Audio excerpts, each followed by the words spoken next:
حبايبي الحلوين عاملين ايه؟ يا رب تكونوا بخير. انا بصراحه النهارده ولا عندي مشوار ولا عندي فطار ولا عندي سحور ولا عندي اي حاجه، بس عندي حته قماشه، وبصراحه جايه افرجكم على الابداع اللي انا هعمله في حته القماشه اللي من ايام ثوره سعد زغلول مثلا. قماشه قديمه جدا جدا، وكانت متشاله في شنط تحت السرير، وما كنتش يعني بصراحه لاقيه لها اي لازمه او لاقيه لها شكل عاجبني ان انا اقدر اعمل بيها حاجه معينه. شكل القماشه كده زي ما انتم شايفين، ده الوش بتاعها تحسوا انها مش اشيك حاجه بصراحه.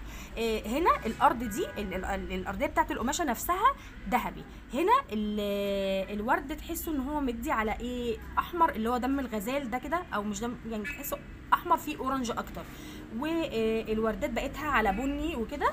فده الوش بتاع القماشه. الظهر بتاع القماشه كده زي ما انتم شايفين اشيك واهدى وارق. فكنت محتاره بصراحه ان انا افصل الحاجه اللي انا عايزاها على ده، على ظهر القماشه استخدمه كأن هو وش القماشه نفسها، ولا اعملها على الوش ده. فكنت محتاره بين الحاجتين بصراحه. ولكن الحمد لله وانا بقفلها لقيت الحل. وبصراحه مش ده ما كانش اقتراح مني انا، ده كان اقتراح من اللي كان بيقفلها لي على المكنه. فلو عايزين تعرفوا انا عملت بالقماشه ايه، وممكن استغل من حاجه قديمه حاجه البسها وتنفع لمناسبات معينه وبتبقى شكلها حلوه وشيك، ومحدش هيبقى فاهم قوي انت مثلا كانت قماشه قديمه وركناها وانت طلعتيها وكده، وهيطلع شكلها فعلا هيعجبكم ان شاء الله. لو عايزين تعرفوا انا عملت في القماشه القديمه دي ايه، تابعوا معايا لاخر الفيديو. بس ما تنسوش لو الفيديو عجبكم ما تنسوش اللايك والشير وسبسكرايب لو اول مره تشوفوني، وكمان تفعلوا رمز الجرس عشان يوصل لكم كل جديد انا بقدمه. ويلا بينا نشوف الابداع. عايزين تشوفوا الابداع اللي انا عملته؟ الحقيقه انا كنت بصور بالنهار، جالنا ضيوف، رحت افتح لهم الباب وكده، جيت بالليل، فسامحوني اتاخرت عليكم. تعالوا نشوف انا عملت ايه. بس هظبط الكاميرا وارجع لكم عشان حاسه انه مش هيعجبني بالطول. جاهزين؟ زي ما انتم شايفين كده عملت زي كفتان، عبايه، كارديجان، سموها زي ما تسموها. ينفع لسحور، ينفع في فطار. طبعا احنا خلاص رمضان قرب يخلص، كل سنه وانتم طيبين، العيد داخل علينا، ينفع لصلاه العيد.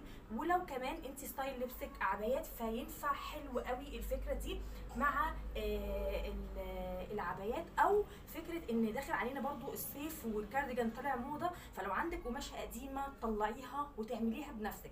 على فكره الفكره مش صعبه خالص، يعني انت لو ما عندكيش فكره عن الخياطه الفكره مش هتبقى بالنسبه لك صعبه او معضله ان انت تعرفي تتعاملي فيها. الفكره سهله جدا، ولو عايزين توضيح للفكره اكتر انا هعمل لكم فيديو مفصل انا قصيتها ازاي وقست ازاي. انا ما عنديش فكره عن الخياطه قوي، ولكن اتعاملت يعني بمنتهى السهوله.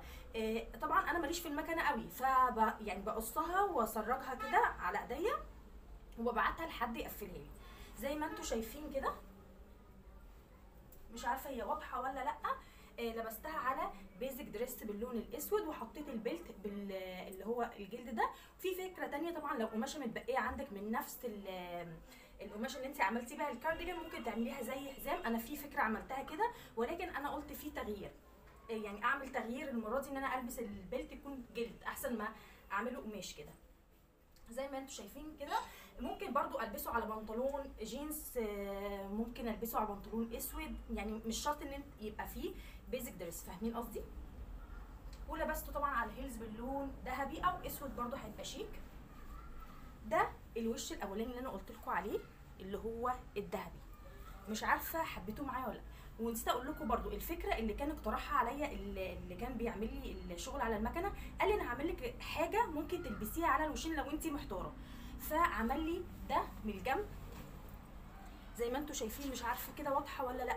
عمل لي زي خياطه كده وقفلها، بحيث لو انا عايزه البسها على الوش اللي بيلمع ده كده زي ما انتم شايفين عادي، مش هيبقى فيه مشكله. ولو حابه ان انا اغير والبسها على الناحيه التانية، ثواني كده هلبسها لكم. الجمال، بصوا الجمال والشياكه. وده اللي كان مخليني محتاره ان انا البس على الناحيه اللي بتلمع ولا الناحيه تاني. ثواني هفتح الباب وارجع لكم تاني. شايفين الكارديجان بطوله كده، وده اللي كان مخليني محتاره الجزء اللي هو على كحلي كده ولا هو كحلي. كده احلى وشكله شيك، ولا اعملها على الوش التاني. وبصراحه هو خدني في حته ان انا عمل لي الخياطه دي بالجنب، ان انا ينفع البسها كده والبسها كده، وهغير فيها كذا يعني البسها بكذا طريقه، فاهمين قصدي؟ وزي ما انتم شايفين لبست عليها الهيلز باللون الذهبي كده. ايه رايكم في الفكره؟ حبيتوها ولا لا؟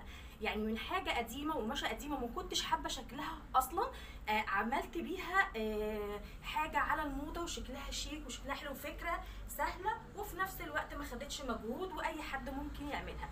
وزي ما قلت لكم لو عايزين الفيديو اللي انا قصيتها فيه ممكن، يعني قصيتها ازاي بالتفصيل، ممكن اعمل لكم فيديو تفصيلي بالموضوع ده.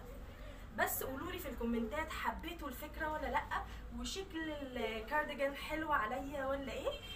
بس كده ده كان فيديو النهارده. لو حبيتوا معايا الفكره لايك وشير وسبسكرايب لو اول مره تشوفوني، وكمان ما تنسوش تفعلوا رمز الجرس عشان يوصلكوا كل جديد انا بقدمه. وبحبكم قد الدنيا بحالها، واشوفكم على خير الفيديو الجاي. باي باي.